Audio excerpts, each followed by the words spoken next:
ഈശോ മിശിഹായിൽ ഏറ്റവും പ്രിയമുള്ള സഹോദരി സഹോദരങ്ങളെ, പന്തക്കുസ്ത തിരുനാളിന് ഒരുക്കമായുള്ള 6-ാം ദിനത്തിലേക്ക് നാം പ്രവേശിക്കുകയാണ്. ഈ ദിനം നമ്മുടെ വിചിന്തനത്തിന് ഈശോ മിശിഹായും സമറിയക്കാരി സ്ത്രീയും തമ്മിലുള്ള ഒരു സംഭാഷണത്തിൻ്റെ ഒരു ഭാഗം നമ്മൾ എടുക്കുകയാണ്. ഈശോ അന്ന് ആ സ്ത്രീയോട് പറയുകയാണ്, ഈ വെള്ളം കുടിക്കുന്ന ഏവനും വീണ്ടും ദാഹിക്കും, എന്നാൽ ഞാൻ നൽകുന്ന വെള്ളം കുടിക്കുന്നവന് പിന്നീട് ഒരിക്കലും ദാഹിക്കുകയില്ല.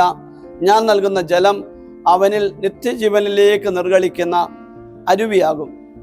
ഈശോ തമ്പുരാൻ ഇത് പറയുന്നത് ഈ ലോകത്തിലെ സുഖഭോഗങ്ങളും ഈ ലോകത്തിലെ സന്തോഷങ്ങളും ഈ ലോകത്തിലെ ആശ്വാസങ്ങളും എല്ലാം അല്പസമയം കഴിയുമ്പം നമ്മളിൽ വീണ്ടും അത് സ്വീകരിക്കാൻ, പുതിയത് സ്വീകരിക്കാൻ വീണ്ടും അതിൽ മടുപ്പ്, അതിൽ വീണ്ടും നമുക്ക് ക്ലേശങ്ങൾ, സങ്കടങ്ങൾ എല്ലാം നൽകുമ്പം ഈശോയുടെ ആത്മാവിൽ നമ്മുടെ ആത്മാവിലേക്ക് ഒഴുകുന്ന പരിശുദ്ധാത്മാവിനെ സ്വീകരിച്ചാൽ നമ്മൾ യഥാർത്ഥ സംതൃപ്തിയുള്ളവരും സന്തോഷമുള്ളവരും ആനന്ദമുള്ളവരാകുമെന്ന് നമ്മുടെ കർത്താവ് നമ്മളെ ഓർമ്മിപ്പിക്കുകയാണ്.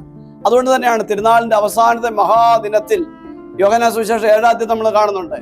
ഈശോ എഴുന്നേറ്റ് നിന്ന് ശബ്ദമുയർത്തി പറഞ്ഞു, ആർക്കെങ്കിലും ദാഹിക്കുന്നെങ്കിൽ അവൻ എൻ്റെ അടുക്കൽ വന്ന് കുടിക്കട്ടെ. എന്നിൽ വിശ്വസിക്കുന്നവൻ്റെ ഹൃദയത്തിൽ നിന്ന് വിശുദ്ധ ലിഖിതങ്ങൾ പ്രസ്താവിക്കുന്നത് പോലെ ജീവജലത്തിന്റെ അരുവികൾ ഒഴുകും. അവനിത് പറഞ്ഞത് തന്നിൽ വിശ്വസിക്കാനിരിക്കുന്നവ സ്വീകരിക്കുന്ന പരിശുദ്ധാത്മാവിനെ പറ്റിയാണ്.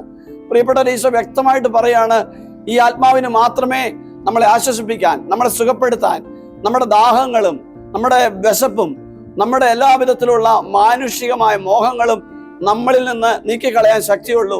ദൈവാത്മാവിനാൽ നിറയുമ്പം നമ്മൾ ശാന്തിയുള്ളവരാകുന്നു. അഗസ്തീനോസ് പറയുന്നത് പോലെ, കർത്താവേ, അങ്ങിൽ വിലയം പ്രാപിക്കുന്നത് വരെ ഞാൻ അസ്വസ്ഥനായിരുന്നു, അങ്ങിലെത്തിയപ്പോൾ ഞാൻ ആശ്വാസം സ്വീകരിച്ചിരിക്കുന്നു. ഈ ഒരു ആശ്വാസം തരുന്ന പരിശുദ്ധാത്മാവിനെ സ്വീകരിക്കുവാൻ നമുക്കും നമ്മുടെ കുടുംബത്തിനും ഒരുങ്ങുവാൻ ഈ ദിവസങ്ങളിൽ ആഗ്രഹിക്കാം. ദൈവത്തിന്റെ ആത്മാവ് തരുന്ന സമാശ്വാസം സ്വീകരിക്കാൻ ഈ ദിനങ്ങൾ നമ്മളെ സഹായിക്കട്ടെ. ആമേൻ.